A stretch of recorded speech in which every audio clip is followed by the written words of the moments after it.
You are now about to go on a generic side quest. I just heard this one brown girl talking to this brown guy. She's like, I don't get this new trend where girls are coming in like gray sweatpants. She's like, hello. What up? Welcome to another generic transmission with your boy Amriel. And this is Ricky the Leaf, 8-bit to the future. This is what I go by. That's right. He's swirling a cup of Mountain Dew. Yeah. And we are here on September the 9th, Monday, September the 9th, 2019, 9/9/2019. What happened on this day, 1999? Well, 20 years ago, the Dreamcast came out. Ooh, are you feeling old? I am feeling very old because I remember when that came out. I remember being very excited, loving the system, and then seeing it die a horrible death right after. Sony. Yeah.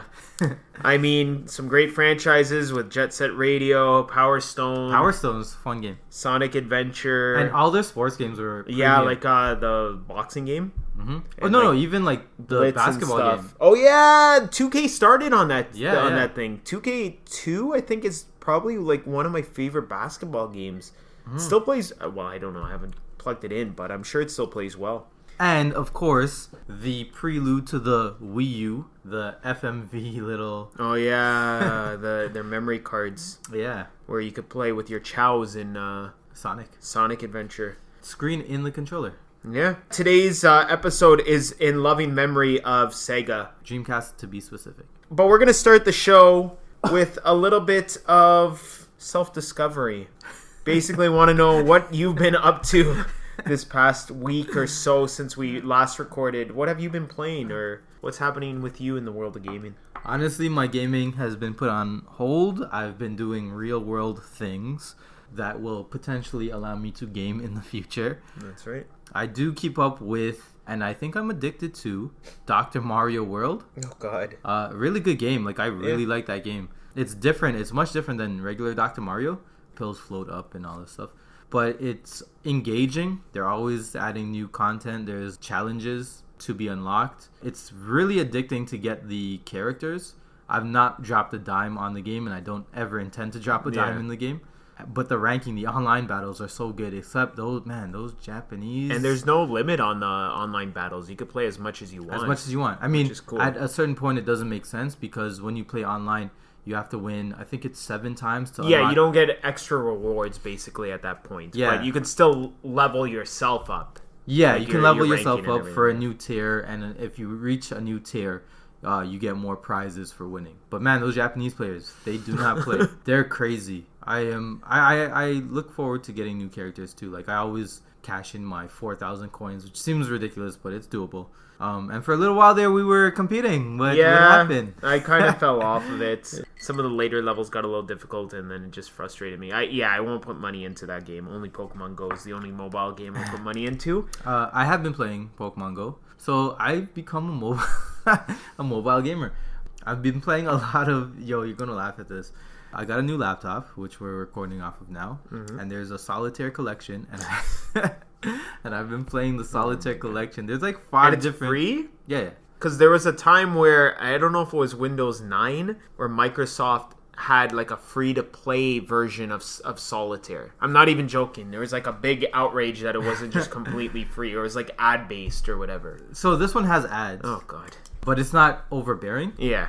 And there's 5 versions. There's Klondike, which everybody knows is classic. Yeah. Spider, Free Cell, Pyramid, Tri-Peaks, and they all have different rules. Huh? And it's cool because, wow, I say it's cool. There are daily challenges. Every month there's daily challenges. You rank up in each level. I only just started playing, so each one, except I guess I'm amazing at Spider Solitaire. That's my highest level. But it's cool playing the challenges because it makes you play all 5 of the games. So I know this seems weird, I know, but you have to remember different rule sets. So I think it's actually making me smarter. Well, you're learning different versions of Solitaire. Yeah. That's cool. Yeah, anyways. So this is what happens when you turn 30. Yeah, gaming just becomes cards, basically. Cards and mobile games. Yeah. Well, you know, anytime we chill, I love playing cards. But yeah, honestly, a video game front, that's it. I am now seeing that they're offering Mahjong. Oh man, it's probably the same formula too, where there's like 5 different versions of it, and you level up and everything. Word. But yeah, that's it. That's all. Okay. How about you? I recently finished playing Fire Emblem 3 Houses. Finally finished Full campaign? a full campaign, not all 4 endings or whatever. But it took me about 47 hours or so, and that was my first Fire Emblem game, and I really liked it a lot. I didn't know if I was going to like it, but I It's very took the anime. plunge. Yeah. And I don't think you played games like that before. No. And just the tactical, like, Final Fantasy Tactics style An gameplay and RPG-ish. stuff. Yeah. Yeah, like JRPG. I usually would avoid those, not because I don't like them. I just never thought I could invest time and, like, actually enjoy them that much. Right. But yeah, no, it's easily become my second favorite game that I've played so far this year. Okay, but So- be real. It was the anime titties. Well, my waifu, I ended up getting to waifu the girl I wanted to waifu. Nice. So I'm happy with that, but she's not as chesty as I would have wanted. What's her name? But Bernadetta. Is that the timid one? Yeah, the timid archer who her father tried to groom her for a husband, and then the mother hid her in some luggage and shipped her to the school. Nice. So I made her into a real woman. Man, this is not going to be able to be released anymore. So how did you like the game? It was great. Like, you get involved with the characters. Okay. As over the top as some of the characters are and stereotypes and things like that, it was really fun going throughout the school, having the support conversations they have between each of the characters. The actual combat, I still don't think I have the whole, like, combat Grasp system. it down. Yeah, because there's so many different stats. Yeah. But I did get it for the most part and learned some strategies. I heard they made this one a little bit more manageable than past. Yeah, and I kind of have an issue with the difficulty. I feel like it became a little too easy at some points. Where Could you not change it? I'm sure I could, but it's probably because earlier on I hit a wall, and then I just kept redoing that mission, and it kept the experience. So maybe I leveled up a little too much for later ones. Right. But the last 2 battles in the game were literally over an hour each. Yeah. And those were like my favorite battles of the whole game, and those were challenging, and I felt like I had to do a little bit of cat and mouse, pull people back, come back in, use my healer, stuff like that. So that was very interesting. I would love to go back into the game and see the other endings, but I don't think I'm going to be doing that anytime soon. Because... You know what that reminded me of? What? Of the Simpsons joke when they're watching soccer. Passes the front, he passes back. He passes the front, he passes back. Holds it. Yeah. So Fire Emblem. Look for that review. Oh yeah, the review coming to the channel one day. And then just my typical daily stuff that I'm always playing, like Rayman. Still play Pokemon Let's Go, the Switch game. Yeah, because I'm trying to get the 153 Master Challenges. I'm at 90 now. Why 53? Meltan and Melmetal are also included. Okay. And Tetris 99. But we'll get to that. We're going to get to that. Actually, that's what today's podcast is about. Forget the Dreamcast. It's all about Tetris 99. It wasn't even about that. Today's show, we're going to take a deep dive into the recent direct that happened on September the 4th, which was last Wednesday, I believe. But right before we get into that, there is something that came out today. Maybe not today when you are hearing this. This might come out a few days later. But Celeste is releasing Chapter 9. The week that you're hearing this. Yes. Chapter 9, which would be the last chapter of Celeste, is coming out for free on all platforms. So you're looking at Steam, Switch, PS4, Xbox, wherever you can play Celeste. Go and download this. It has its own story and everything. It's still part of the story, but there's a continuation. I'm not going to spoil anything. Right. Because I kind of spoiled myself by watching some gameplay on IGN. Look for that review on 8-Bit to the Future. Actually, that one I would like to review. I really didn't like the 8th chapter of Celeste, like the final, because I felt like it changed the gameplay too much, and I'm hoping that this goes more towards classic Celeste. That sounds weird because the game's only a year and a half old. But as most of you know, Celeste is like one of my favorite games of all time, so I'm looking forward to that, and looking forward that it actually has story, and it's not just, here's some more platforming levels. Supposedly like 100 levels. Right. Which is 100 screens or so. So it's probably going to be an hour or two of gameplay, but very cool. Matt Makes Games is no longer Matt Makes Games. They are now known as Extremely OK Games, or EXOK for short. Now, why don't we dive right in to the Nintendo Direct? Mm-hmm. It was highly rumored before it was coming out that we were going to get this September direct. It wasn't... Okay, so it was highly rumored, sure. But, like, from launch of the Switch, Yeah. there was a leak, like, a week ago. A Overwatch game case for the Switch. Yeah. Not a game case, a Power Switch case. accessory, yeah. Was leaked. And so why would you have a game-branded game case if the game's not on your system? So it's pretty much... The surprise was kind of spoiled. Yeah. And I think they knew this, and that's why this got the position of opener. So sorry, Overwatch is coming out for the Switch. Yeah, so the show opened up with a trailer for Overwatch coming actually quite soon, October 15th, 2019. 14? Yeah. I thought it was 15. I have 15 written in. Don't Man, the first thing from the direct and our notes don't even match up. The show's done. We'll continue. They did show that there's going to be new ways to play, mainly gyro controls. So it seems like you can tilt the Switch completely or your Joy-Cons if you're playing it that way. It is the Legendary Edition. Yeah. And a cool thing, or at least I think this is cool, the game's not going to be priced... You were right. It was October 15th. Okay, there we go. October 15th, confirmed. The game, I thought Blizzard was just going to price this at a ridiculous $80, even though it's cheaper on other systems. But I checked the eShop, and it was $50 Canadian. So I'm going to assume it's around $40 USD, which is still more than the other versions. Yeah. But it's a respectable Switch tax. But here's... Yeah, and so the Switch tax is... And they're going to... justify it as you're getting the portable version and the home console version. Which is bullshit because this is a game that's not easily played portable because you're going to need online. a good Wi-Fi connection. Exactly. There's no... I don't think at least there's any single player. Maybe there's bots and stuff you could play with. Maybe. But other than that, this game is mainly about online multiplayer. There is bots you can play with, but that's more of practice. Yeah.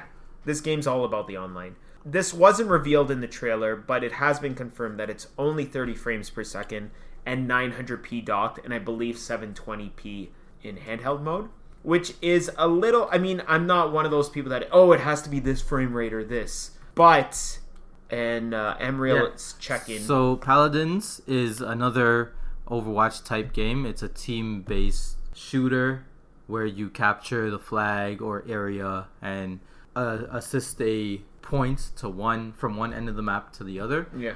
That runs in 60 frames. Yeah, so that's a little bit concerning. I know that has an adaptive, or I think it's called adaptive resolution, where it sometimes drops to like 500p, which is quite low, but at least for the most part, it maintains the 60 frames a second, which I would think Overwatch, this game's like over 2 years old now, or 3 years old? Yeah. And Paladins is free to play. Yeah. I mean, it seems a little concerning. I don't know if I was going to get this anyways. I'm not an Overwatch fan. I think it's a big get for Nintendo. It's a huge get, I would say. Yeah. I like a little bit So, late. I'm not an Overwatch fan either, but I like the core principle of Overwatch where there's no Overwatch 2, and I don't see there being an Overwatch 2 anytime soon. It's a game that evolves. Before you can pick a whole team of the same character. Yeah. That was pretty cheap sometimes in some scenarios. Now they've limited it. So they've changed the rules as the years have went by. They've added new characters and they keep continuing to add new characters. Yeah, new maps, and they tweak the old characters. And their loot boxes aren't garbage loot boxes. Yeah, supposedly it's one of the better loot box systems in there. Yeah. Because you can unlock them naturally and not have to actually spend 1,000 years to unlock them. So, not a big fan, but I appreciate it for what it is. Yeah. And I mean, the lore seems cool. I wish I actually got into the lore of Overwatch because they have those little short videos that they have for each hero. It seems like there's a lot of world building and that's how a lot of I fan believe service. That's how we found out Tracer and a few other characters were actually gay. Yeah. Agent. I don't know the name of the characters. Tracer, I know, is a lesbian. the cavalry is here, Governor. Next on the docket, bro. We have Luigi's Mansion 3, which we know already is coming out on Halloween of this year. It's looking real good. Man, the more I see this game, the more I want it.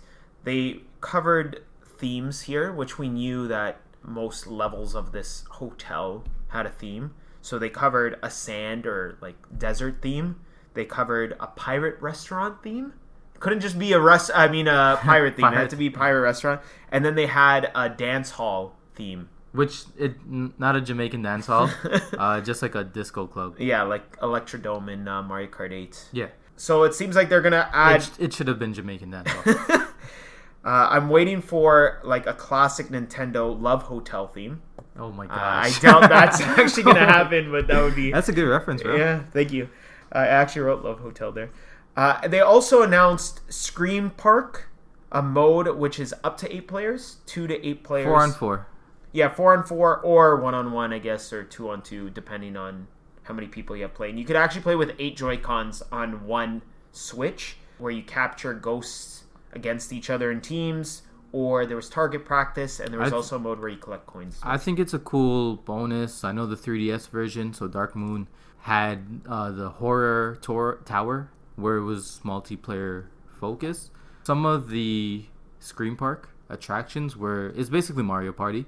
Yeah. They used to do this for DS games back in the day. They would have single player campaigns, but add in multiplayer function. This reminded me a lot of that. I'm actually not a big fan of the differently themed levels, like the dance hall or the pirate ship one. I'm not going to lie. That one, graphically, is the most interesting one. Oh, really? Yeah. I thought the sand one was. I like the sand. The epicness and like the size and the gusts of thing. I like the sand one because it's a callback to the first Luigi's Mansion where you have to suck up the sand. Mm-hmm. So that was cool. The physics in that one seemed cool, but I wish there was more a cohesive theme like the original game. Yeah, I guess it's just a hotel in general, but it still doesn't make sense why every floor of this hotel is completely random. Different. Yeah. Do you know if the hotel on the outside looks different? Is it just like a mishmash Frankenstein type of thing? Other than like the image Promo. of the hotel, I don't know what the actual hotel looks like. Okay. Yeah. I wish there was more a cohesive theme, but I get the need for variety. I'm not sold on it as yet, but everything else, the graphics look good.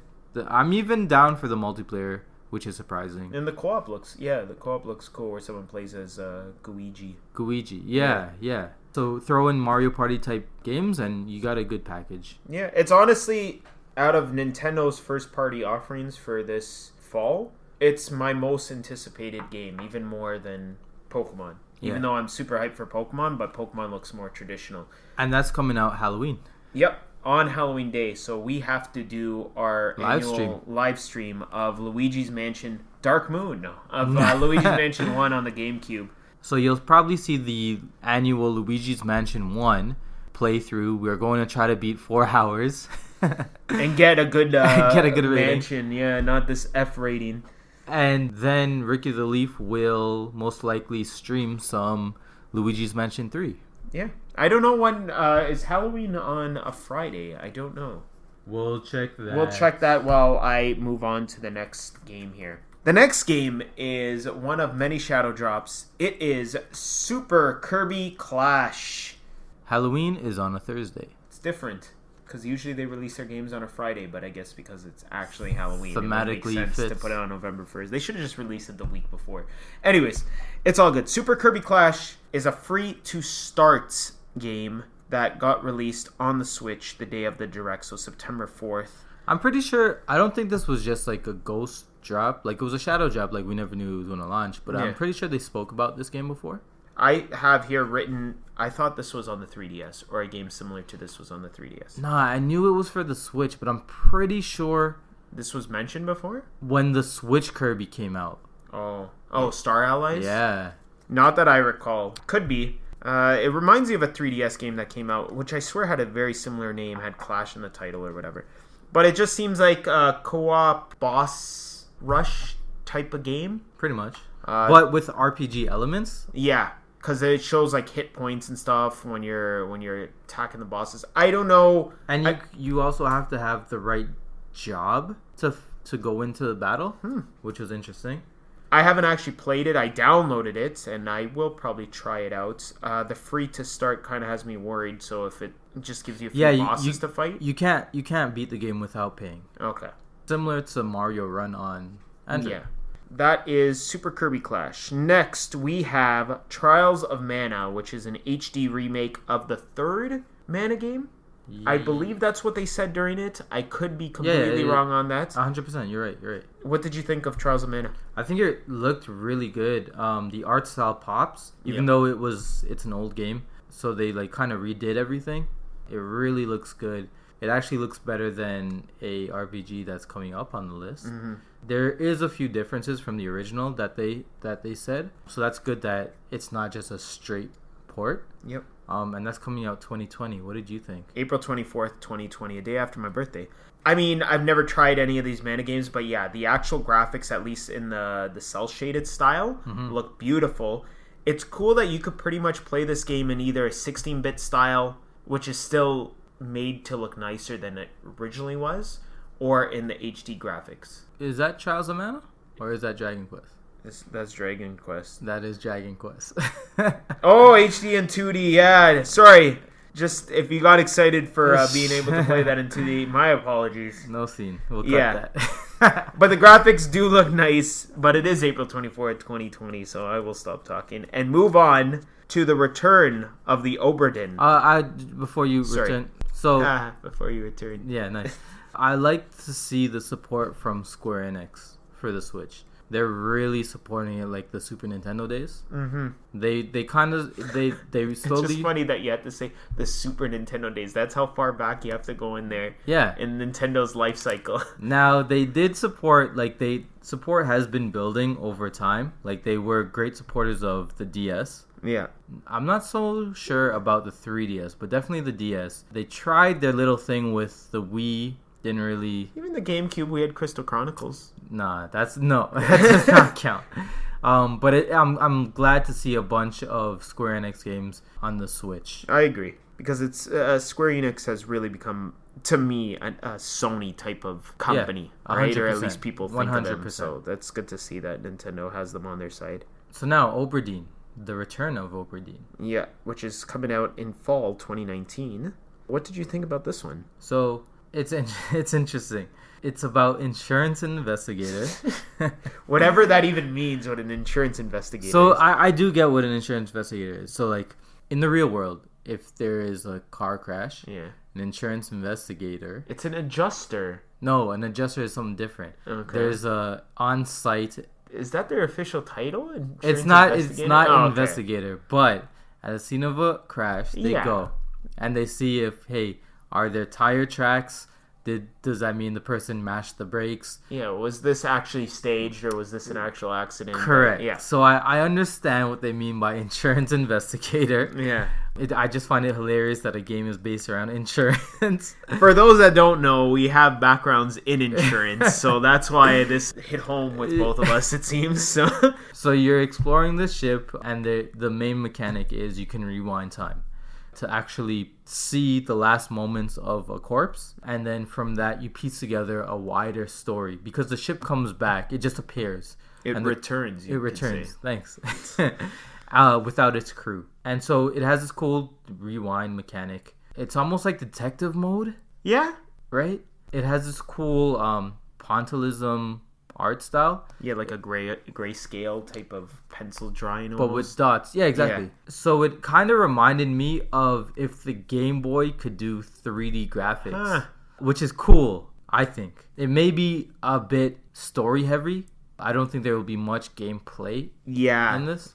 I said I'm getting more of a walking simulator. Right. With the puzzles of with the time puzzles in there, but still going to be mostly about the story. But it's interesting, and I like games that do something different. Yeah. So I'm looking forward to this in the fall of 2019, and I can't wait to find out what happens to the crew. Yeah, it'll be a cool eShop game. I think that's a perfect type of eShop game in between other stuff. I don't think it'll be very long as well, so...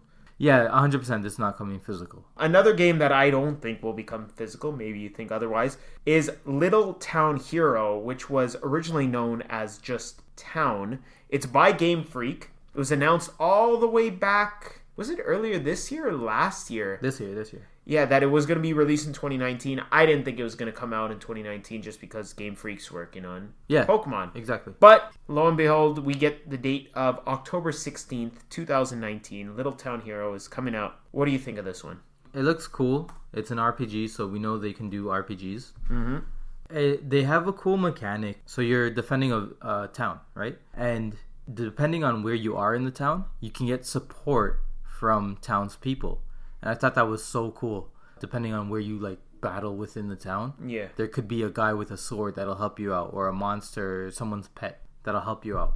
When it first got revealed, I thought there was mechanics similar to Pokemon, like you can Capture and stuff. yeah. Yeah. But from this latest one, I don't think that that's the case. It actually gives me, and this is not a knock per se, but it gives me WiiWare vibes. It reminds me of a Square Enix title called Little King Story. That got an actual full physical release. Oh though. man, I don't know if it's called Little King Story. I think Little King Story was something else. But Square Enix released a title where you're a king, but you don't do any of the RPG elements. You send out your... It's almost like a Pikmin style game or whatever. No, that's Little King Story. Okay, that's Little King Story.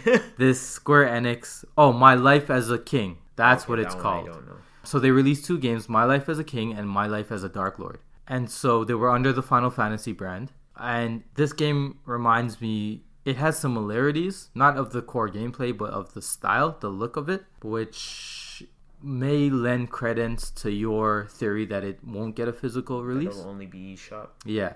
I actually think because it's Game Freak, it will get a physical release. I can't wait till we get, well, hopefully we get, do you remember Tembo, the Badass Elephant? No. Okay.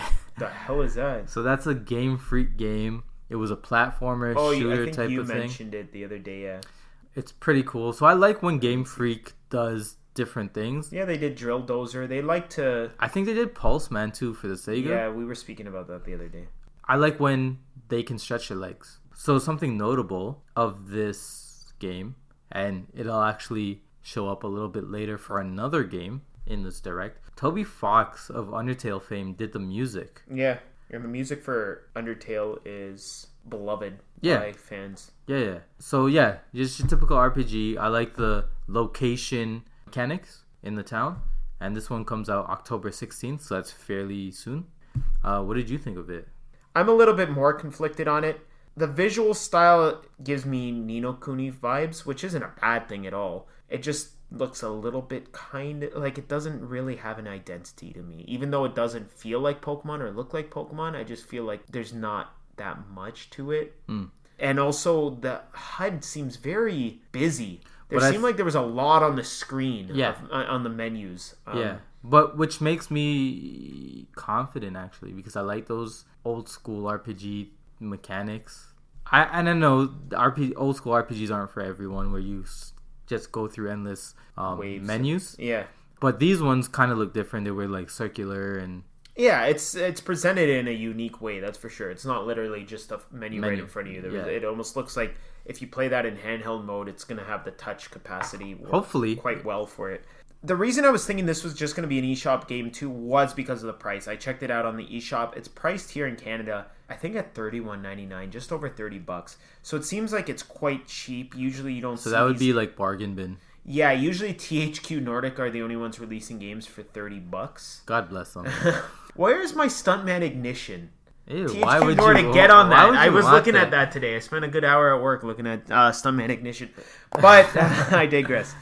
Little Town Hero, I gotta wait and see. It's definitely on my radar, but I'm not getting that right when it comes out. I'll probably wait for a sale or wait for reviews at least. What if I told you can get waifus? Not in the Ni no Kuni style. I will get waifus in one of those other games. Right. I want one in Oberdin. Oberdin. Like a cel-shaded one. Next on the docket is Smash. Oh, yeah. Update for Smash. So a couple of news pieces. Yeah. We actually got the release date for the next fighter in the DLC pass, which is Banjo and Kazooie. That was a shadow drop. A shadow drop on September the 4th, which is pretty cool because we just got Hero not too long ago, to be honest. And the next one is coming pretty soon, too. Yeah, and that's the one I want to talk about more. I mean, Banjo and Kazooie is cool. I've already played... I haven't played as him, but I've played the spirits that come with it, because every time they release one of the characters, a spirit gets they release spirits associated with that franchise. Yeah. That was fun. It was like all the other ones. But I really like the reveal of Terry Bogard, despite not really caring at all for the character.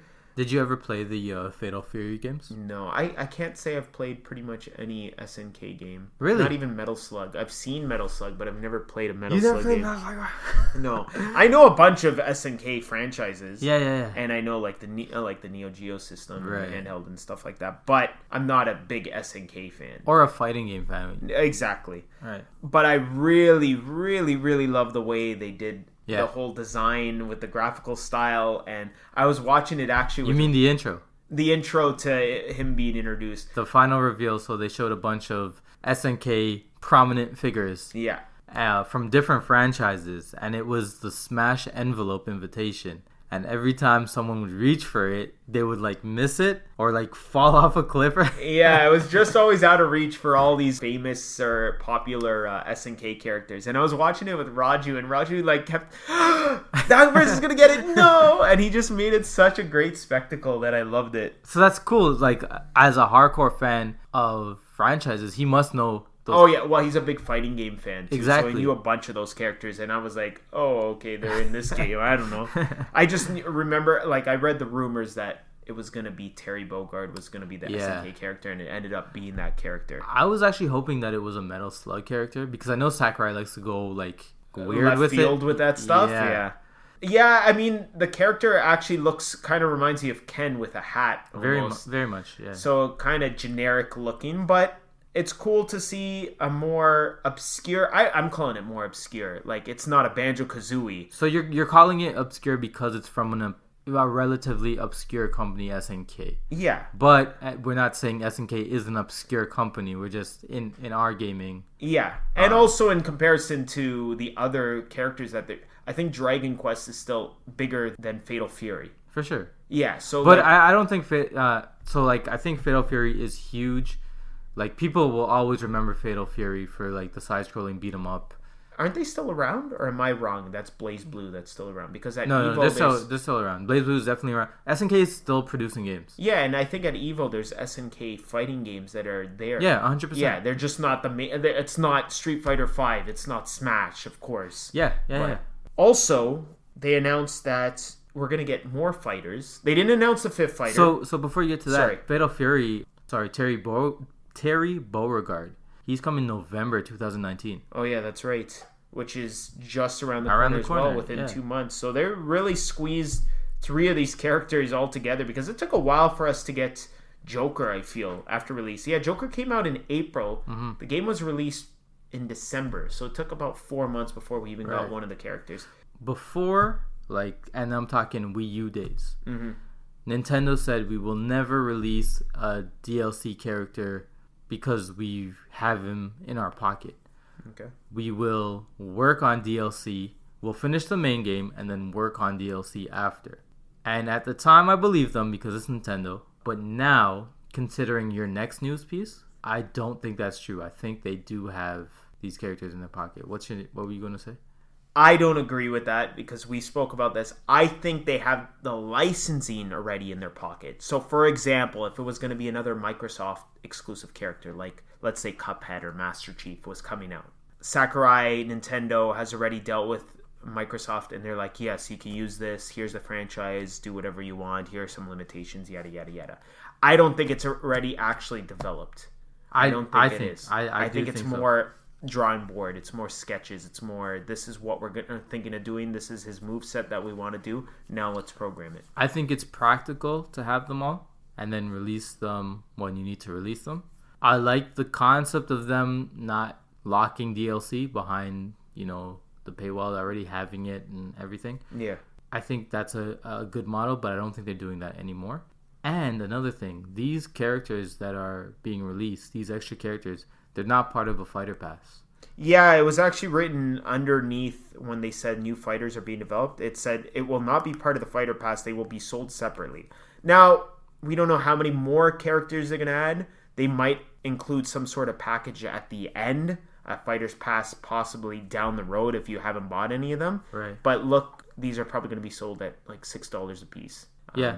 Or, depending on the character, a premium.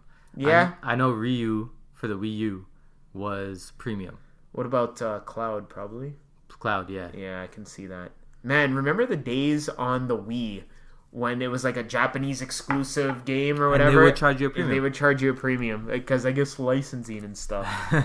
But that actually, don't want to spend too much time on Smash, but I was speaking to you about this earlier too off air. Do you ever think that they would release an Ultimate Edition of Super Smash Bros. Ultimate? Basically, a Game of the Year edition, a complete collection, which would include all of the DLC characters, all the stages, all the music, all the added stuff in one Ultimate package. I do not think that's Nintendo's style. I hope they don't do that.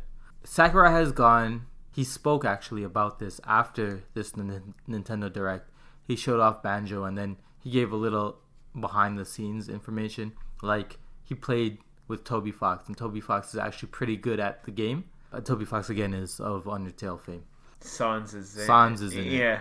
As a costume, costume, not as a character. So during that, Sakurai explained, I called this edition Ultimate. All the characters are coming back. I don't know, definitely not for another Smash will we ever get all these characters back. It just will not happen. So why not go balls to the wall and include every character that we wanted? So that's why I think they are doing the extra fighters that aren't in the Fighter Pass.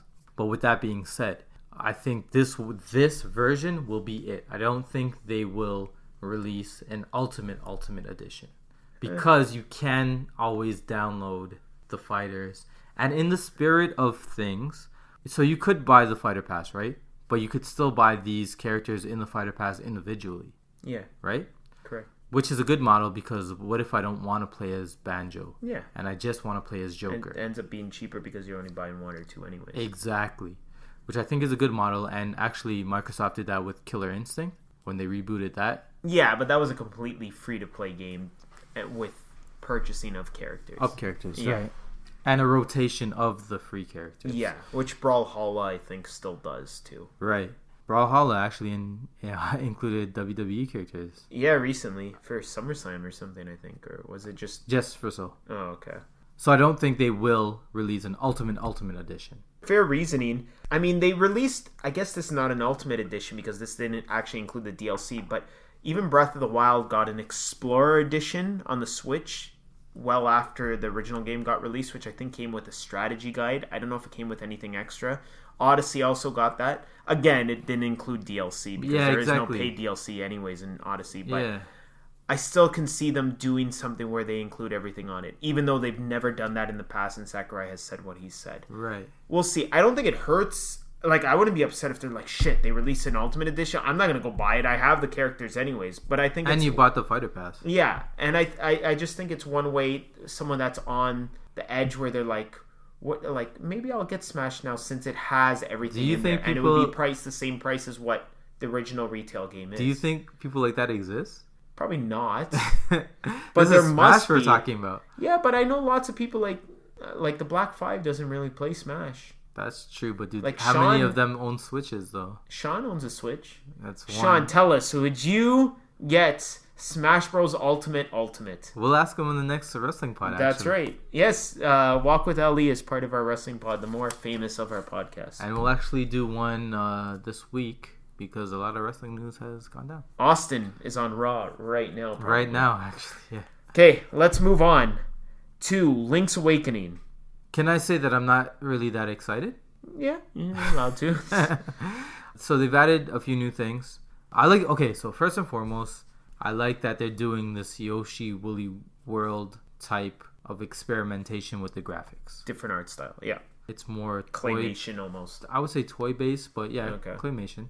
And they've added new features like you can build your own dungeon. Yeah, Super Mario Maker, Super Zelda Maker, basically. So check this out. This game actually uses amiibo. Yes.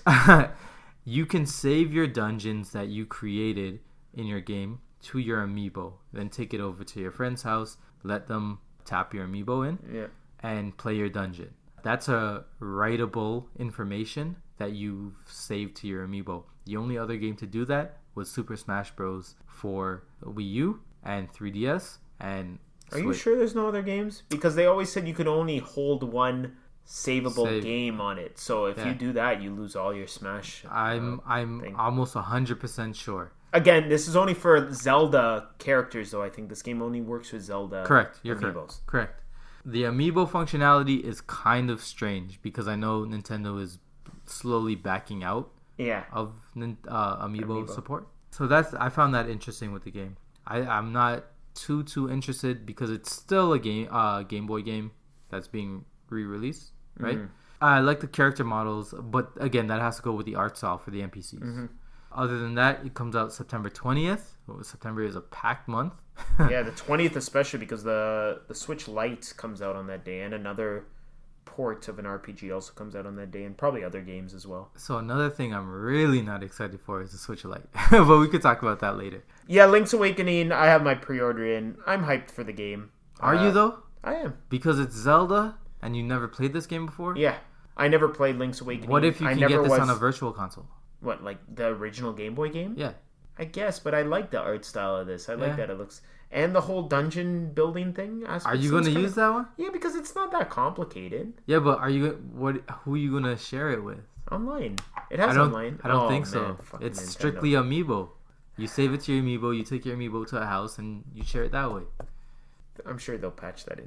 I don't know. Game looks cool. I'm hyped for it. It's definitely number 3 on my list of top 3 Nintendo first-party games.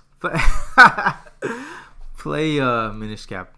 Oh yeah, that's the GBA one. I do want to try that out too. But we'll see if I like this because actually we'll get into it later on when it got announced in this direct. Let's move on to one of the longest titles of any game ever. Speaking of long titles, this whole direct is full of long-ass titles, bro. Yeah, if you think about it, Link's Awakening is officially called The Legend of Zelda Link's Awakening. Yeah.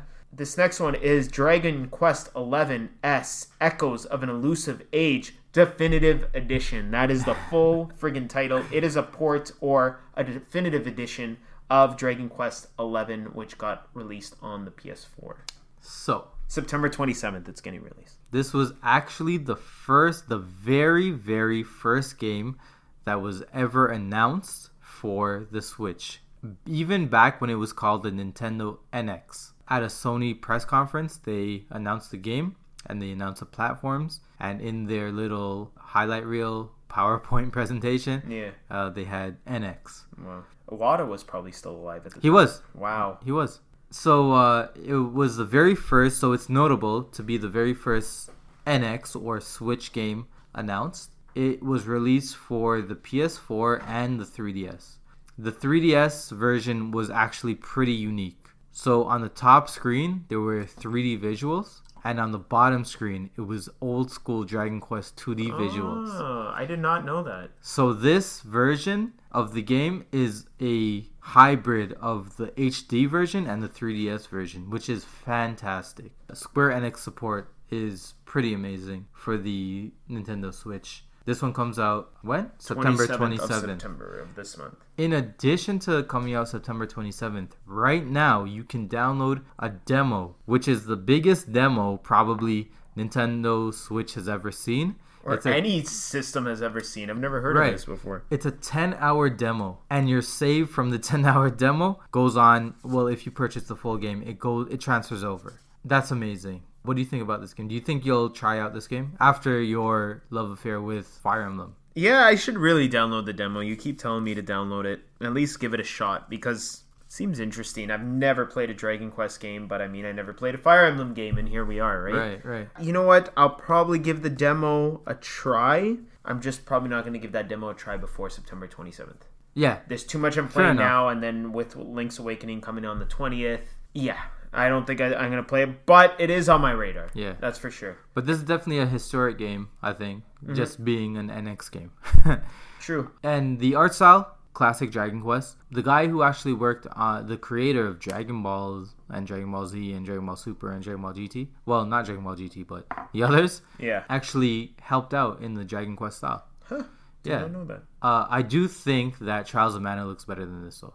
Yeah, but Trials of Mana does not have that 2D thing that I mistakenly said earlier. But correct. Yeah, I do agree that Trials of Mana does look better. Its modern graphics do look better. Yeah, correct. Okay, so next is a port. Another JRPG. Another JRPG and another Wii U port. It's Tokyo Mirage Sessions Sharp FE Encore. Is that how it's pronounced? Correct. And that will be coming in January of 2020. January 17th to be exact. January 17th, yeah. I was blown away when Amriel told me that the FE stands for Fire Emblem. I thought, because I don't know anything about Tokyo Mirage Sessions, that when they announced more Fire Emblem, I thought it was just some crossover that they were like adding to this port. But it actually is part of the original thing. And I actually learned more about this game than I ever knew. I didn't know the whole music thing, and right. I knew nothing about this game. So this game originally came out for the Wii U. I actually own it for the Wii U. Unfortunately, I got pretty deep and forgot to save and then was killed. So all my progress was not saved. It was, for you RPG players out there, you know what that feels like. So yeah, this is a definitive edition of the Wii U version. You get to play as extra characters. There's actually a new J-pop song that's included. Yeah. The whole game is based off of the J-pop idols in Japan, that whole culture. This is a very, very, very Japanese game. It is a very Japanese game. I could tell just from the damn trailer. So be aware of that before you jump into it. Yeah. It kind of took me off guard. It's like if Persona 5 gave birth. So I didn't have a better analogy there. Nice. But yeah, it is mostly a Persona game. Yeah. Everything about it is a Persona game. The only connection to Fire Emblem is the characters you use in battle are Fire Emblem characters. Crom's in it. Yeah, Crom is in it. No one from Three Houses, because this game came out before that. There is kind of a similar system to certain types of attacks are stronger than other certain types of attacks, like a rock, paper, scissors. Yeah. But other than that, the Fire Emblem inclusion is very low. It's a fun game. It's an engaging game. You like Persona, you're going to like this game.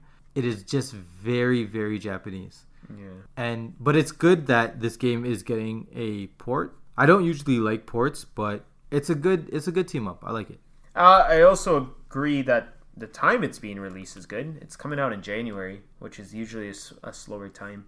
If you remember this year, in January, we got new Super Mario Bros. U Deluxe came out at that time, so I think it's the perfect time to throw in a port like that, and it probably didn't sell that well on the Wii U. So let's move on to Deadly Premonition 2, A Blessing in Disguise. Full title. Coming out in 2020. That's all I have to say about that. What do you have to say about it? Me too. It has a dated but acceptable art style. Acceptable? No.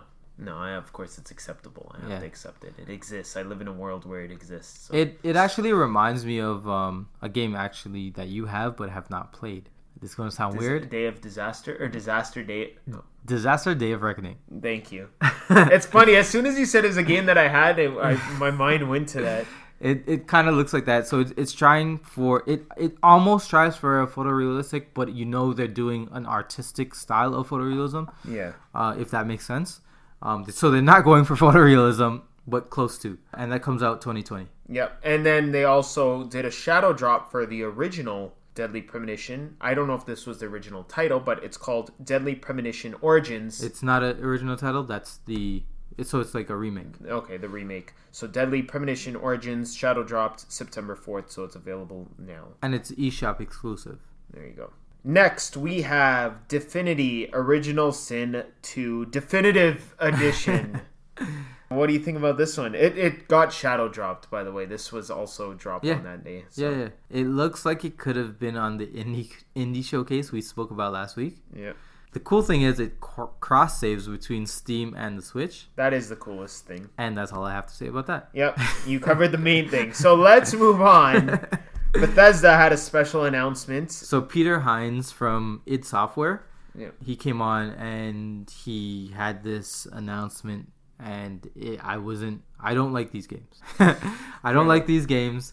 They make me nauseous when I look at them, but it's cool that it is still providing support for the Nintendo Switch. I would rather their newer games. Yeah. But N64 Doom is coming to the Nintendo Switch. And the cool thing about it is it has never been released on any other system other than the N64. So this is kind of a forgotten or a Doom that was not left really in the forgotten. It's loved, past. but you haven't Yeah. played it recently. Yeah. So like all the other Dooms, like I know Doom 1, 2, and 3 just got ported to the Switch Right. about a month ago. Exactly. But those were always available on a number of systems. So it's cool to see Doom 64. Even though, yeah, visual style probably hasn't aged that well, but I mean, It looks like it runs better. yeah, it definitely runs more than the native 5 frames a second that the N64 runs on. That's November 22nd, by the way, that's coming out. Okay, thanks. Next game is Rogue Company, coming out in 2020. You had a lot to say about this, I or that did. it reminded you of something? It just reminded so it just reminded me of a long lost Wii U game. I'm pretty sure they've taken this game off of the servers of the eShop. A game called Lost Reavers. It's a co-op game. It's a shooter. It's a third-person game where you go about different levels, killing hordes of enemies, getting to a certain point in the level, Yeah. and moving on. It looks alright. It definitely looks a lot better than Lost Reavers. Any new IP is great. I like new IPs. Yeah, I'll give you that. It does seem a little generic to me, so I'm not really excited about it, but a new IP is a new IP. It's good to see that support for the system, right? Shout out to the Wii U. Exactly.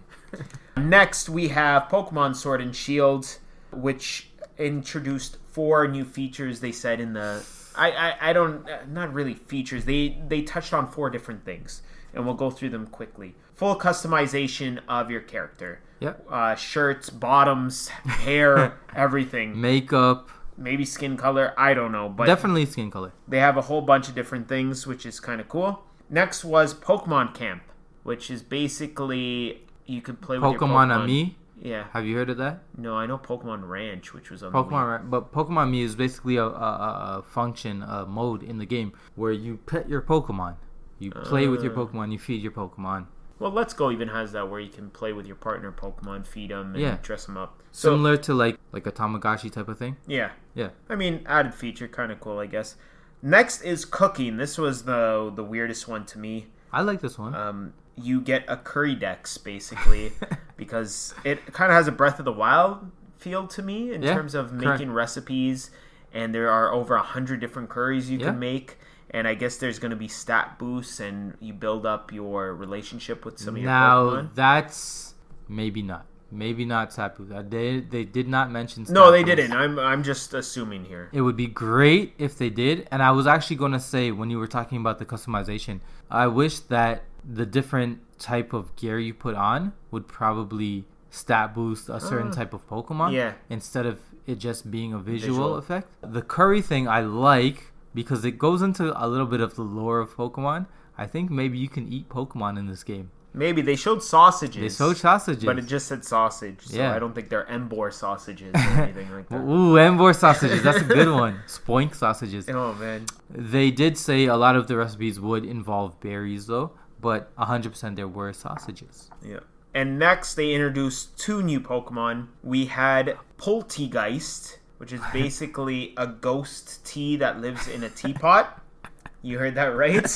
And it sometimes lets its trainer drink it.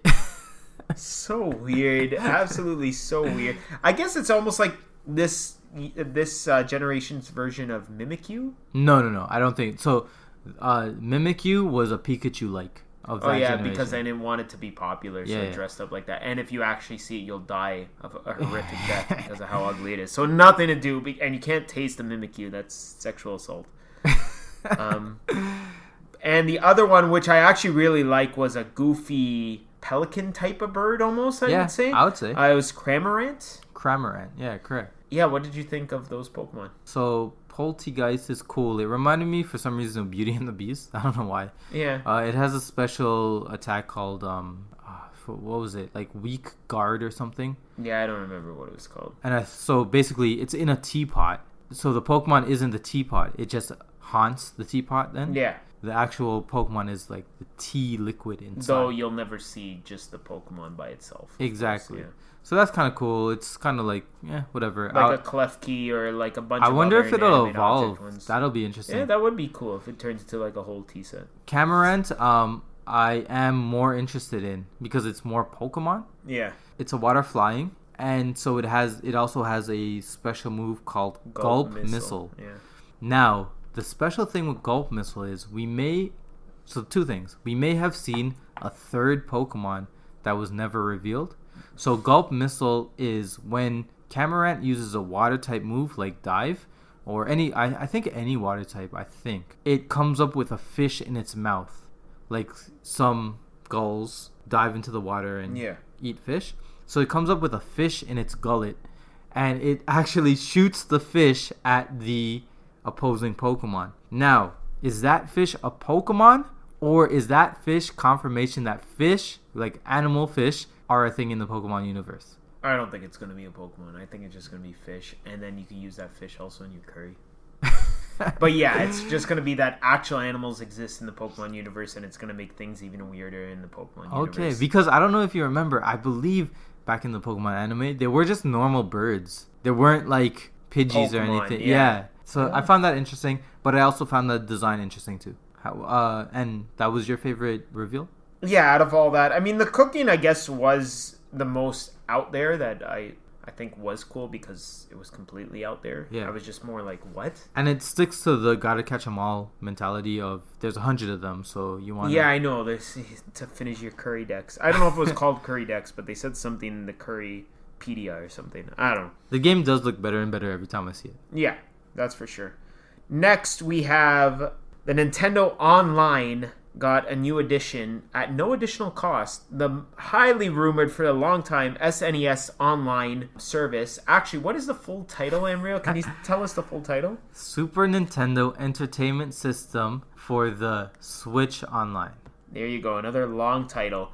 Basically, they released, almost shadow dropped. It came out the next day, so September 5th. Yeah. 20 SNES games. It's in its own app, separate from the NES games. Correct. We got games such as Super Mario World 2, Yoshi's Island, Star Fox, Kirby's Dream Land 3, and Kirby's Dream Course.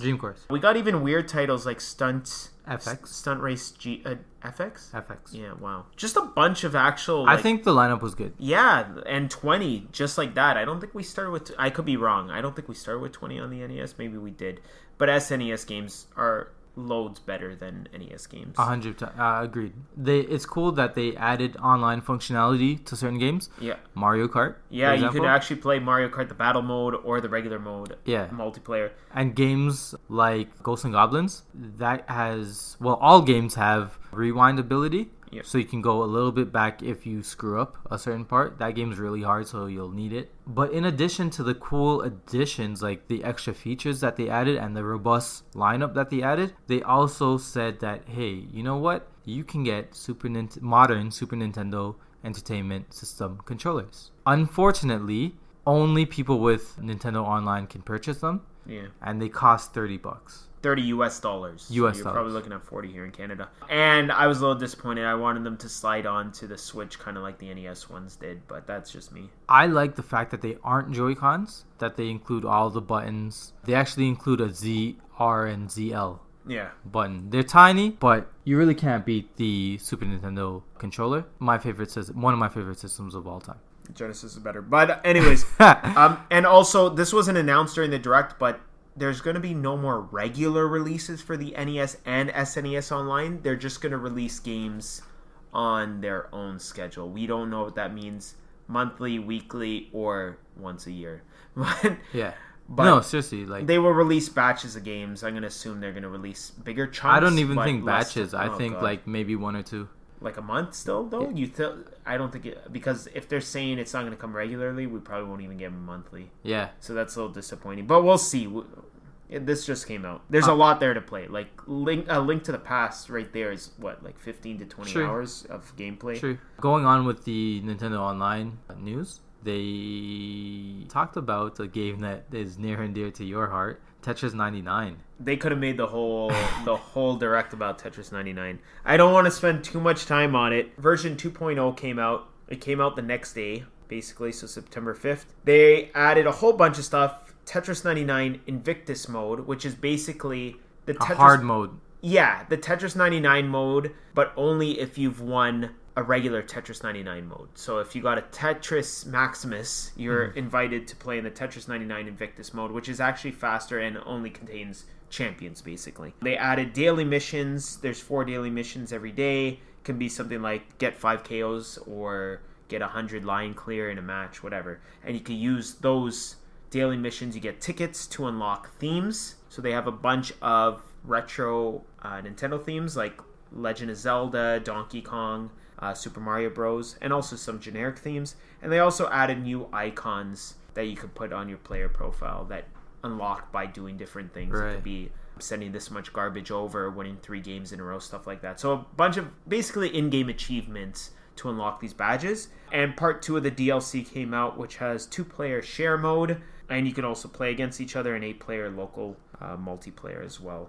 Yo, what's your Switch Online name? My Switch Online name, I believe, is Ricky the Leaf. It will show up as Tricky, but I think if you were to add me, it's Ricky the Leaf. Alright, so add them up and play Tetris 99. But remember, it's friend codes on things, so using names. Ah, shit. Thank you, Nintendo, for that.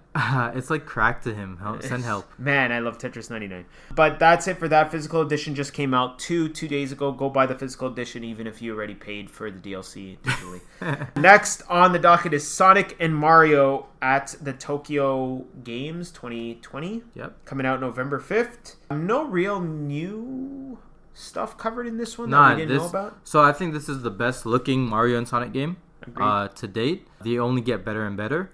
I think this may bring us closer to finally having a Mario and Sonic platformer. There is a story mode included in this where they go back to the original Japanese Olympic Games in 1964. And they're in their 8-bit sprites. Which is cool. It's Mario, Sonic, Bowser, and Eggman. And the Dream Events is the hook for this game is they're all doing the stuff in their 8-bit personas. It looks cool. It looks like the best one. I hope you get it. Yeah, I really want it. It just sucks that I know this is going to be an $80 game, which is basically a mini game collection. But man, it looks really good. Like, I'm really actually hyped up for this game. When does it come out? November 5th. Nice. Which is, there's nothing really in November that I'm that hyped for, but a few days before that is Luigi's Mansion 3. So we'll see about this. That possibly can go on sale. Not because a few days. After. Yeah. It could possibly go on sale because it's officially a Sega title, so it might see some sales because I know I got Sonic Forces for like $30. Ew. Next, we have Daemon X Machina. Yeah, it's coming out in just a few days on September the 13th. A new demo dropped, I believe. Yeah, new demo dropped. It also has multiplayer for a demo. That's pretty cool. Yeah, 4-player co-op. And it's the prelude. So all your save data can be transferred over to Which seems like that's a trend now these days, which is awesome to see. It's amazing. Yeah. Because why wouldn't you do that? It's a demo, and if you like then I'm gonna have to play that part again too, right? Exactly. So good looking out for that. So not a lot of people are big on this game. I like unique games, and I think this should be supported. Yeah, it's gonna get like a 70 on Metacritic. Hopefully it's gonna not. be forgotten about. Yeah. That's realistically, yes, but I hope people support it. I hope people support it. Unfortunately, I won't. Not because I don't want to support it. It's just there's too much coming out right now, and just I don't see it feasible. Maybe one day. Yeah, financially. Oh yeah, I'm gonna add Daemon X Machina because it's an exclusive. I want that in my collection, just down the road. Right. Next up is your game of show. Yeah, actually my game of show. Like for some reason I was really hyped to see this game. Star Wars Jedi Knight 2 Jedi Outcasts. Another long name. Now this is an old school game, obviously the sequel. It is not an EA title, but it actually came out from Aspyr, ASPYR. It's a solo single player game. No loot boxes or anything like that. Just good fun. The graphics are dated, but it is updated. Frame rate looks pretty good. It looks smooth. Yeah, it does look smooth. Especially with the Jedi flips, lightsaber battles. It comes out September 24th. It looks like old school video game fun. Yep, agreed. And that's probably an eShop game. I doubt that's getting a physical release, but who knows? Agreed. Next up we have Witcher 3, which we knew about. No real news on this one, I don't think. October 15th. So it looks blurry, but I'm amazed that they could fit it on the Switch. Yeah, and fun fact, the whole game is available on the cartridge. No download is needed to download the game. It's on a 32 gig cartridge. They finally used the 32 gig cartridges, which were available from launch, but I know it could be a little bit more expensive to produce. But at least they didn't pull the bullshit of Capcom? Yes, Capcom, where you have to download part of the game. Yeah, or the whole game. If you're looking at Wolfenstein New Colossus, I don't think it even comes with the game. I think you get the case and there's just No a download way. account. I don't think there's not even a cartridge in it. But Wow. I could be lying about that. That comes out October 15th. Correct. The same day as Overwatch, actually. Next, we have Assassin's Creed Rebel Collection, which includes Assassin's Creed 4 and Assassin's Creed Rogue. Yeah. Is it a Rebellion edition or a Rebel collection? I had Rebel Collection. You're probably right. I'm not too sure. We didn't even get a date on this. Yeah, right? we didn't. No. Cool, Assassin's Creed. I'm not a fan of the series, but it's cool to see it on the system, I guess. What do you say? Any support. Yeah. It's good support. Next, we have Dauntless. It's like a Monster Hunter-like game. Yeah. So they showed off this game before. It looks like the developers are really jam-packing it with content. If you're not into Monster Hunter, then try Dauntless. It might be... I remember hearing it earlier this year. There was a big 100%. buzz about it, that even it could be part of the Game of the Year discussion at the end No. of the year. Yeah. People were talking about Dauntless. I'm not even joking. Really? Yeah. I mean, it looks impressive what they're doing, but... Huh. And then we had a sizzle reel, which I will go through quickly. If there is something that jumps out at you, you can raise your hand. Just Dance 2020, November 5th. You're not going to jump in on that one there? Yeah, thanks. Dauntless is actually free to play. Oh, there we go. I remember I Yeah. asked. Oh, okay. So Just Dance 2020, November 5th. Grid Autosport, September the 19th. Farming Simulator 20, December 3rd. That's the big December 3rd game. So you said Just Dance? Yeah. Did you mention if the Wii version exists? We don't know. Where our money is on that the The Wii Wii. is still going to get another release of Yeah. Just Dance because 2019 came out on it. Not on the Wii U, but it came out on the Wii. Well, when you have over 100 million systems sold, why not Yeah. release it on the Wii, right? The cool thing with Grid, coming out September 19th, is that the developer said that the GameCube controllers are actually compatible. Now that's important because the triggers for the GameCube controller are analog and not digital. So you can press the gas hard or light or whatever you want. So that's pretty cool that they included the GameCube support. Farming Sim, whatever. Yeah, Nino Kuni, September 20th, which is just a port of the PS3 game. It still really looks good. Yeah.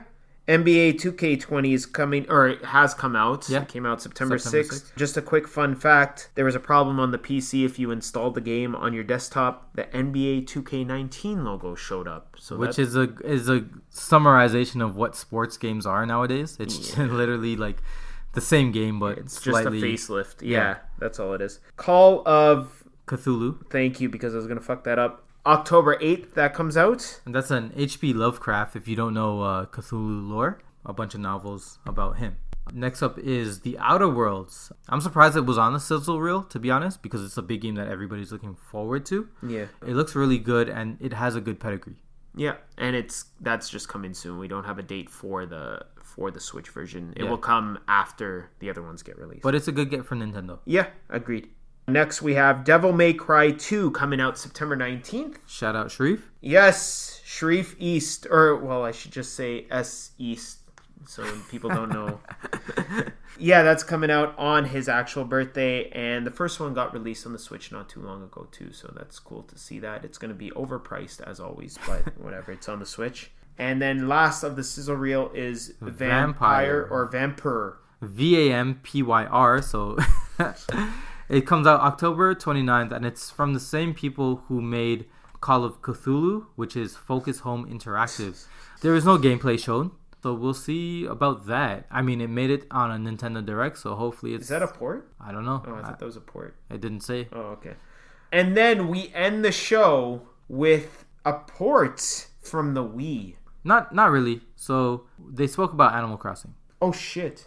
So, but... Oh, yeah, I wrote it on a different page. My apologies. Nothing new. What we already knew about Animal Crossing, they kind of condensed and threw at the end of this. Yeah. To, I guess, maintain the hype for Animal Crossing, because they know, for some reason, people are crazy about that franchise. I'm not a fan of Animal Crossing. Ricky the Leaf, you are. I am a fan. Yeah, they didn't talk about anything. They even said, here's a video of pretty much everything we revealed at E3. Yeah. The visuals, the crafting, Nook Miles, which are like objectives in the game. Right. So the pole vault looks like you'll only use it at beginning of the game because you can hopefully build bridges or something. You won't always have to use it. Yeah. The character looked taller. I think they changed the model up a little bit. Crafting finally makes it a game.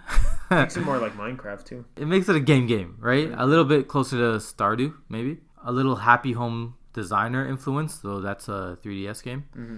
And it has a rewards program, which you touched on, which was Nook Miles, which makes it even more of a game. And 4 players can be in one town. I think you told me in the GameCube game you could only have 2? You can have 4, but you can't both play at the same time. Yeah. This shows that you can play all 4 players at the same time. In the same town? I believe so. Okay, all right. From the visuals, it looked like, or like from the gameplay they showed, it looked like all 4 people were running around at the same. I know in the online it's 8 player, and those can all run in the same town. Right. All in all, same shit. Yeah, I mean they have photos with filters. That's cool. And you can curve paths. Yeah. And that comes out March 20th. March 20th, 2020. Shout out Nancy. And the last game, which you alluded to, is a game that I hold near and dear. A game that was part of Project Rainfall, if anybody remembers that. There were 3 games that were released for the Wii back in 2012 that were not coming to America or North America. We got Xenoblade, we got Final Story, or Last Story, and Disaster. Pandora's Tower. Oh, man, I just want to mention that game again. Right. Sorry. So the game in question is they are remaking Xenoblade Chronicles. It's an HD remake. It looks pretty good, but it's the same old game. They did release this game on the 3DS. That game was kind of a mess because it was only new 3DS. So this game looks pretty good, but I'm surprised they closed out the direct with a port of a Wii game. Yeah. I was hoping for a new game in the series. But again, I love this game. I was part of Project Rainfall. I signed the petition and everything. Yeah, an official title, Xenoblade Chronicles Definitive Edition. Correct. In case anybody wanted to. The Definitive Edition is probably the name that was dropped the most during this direct. This was the Nintendo Direct Definitive Edition. Yeah, pretty much. And that's everything from that direct. So thank you for listening to us on that. You could either, well, if you've listened to us talk about it already, it is probably longer than the actual direct. Thank you all for taking the time to listen to this generic transmission, this generic podcast with Amriel and Ricky the Leaf. You could catch us online on our YouTube channel where you are possibly listening to this, which is Generic Side Quest. But also on Spotify. Yeah, we're on the Spotify game now. Yeah, thanks to our producer S East, or Sharif E, to keep him anonymous. But yeah, so find us there. Find us online by typing in Amriel, Ricky the Leaf, 8-Bit to the Future, other acronyms and things that people call us by. Yeah, GSQ. That's right. Thank you all, and game on. Peace.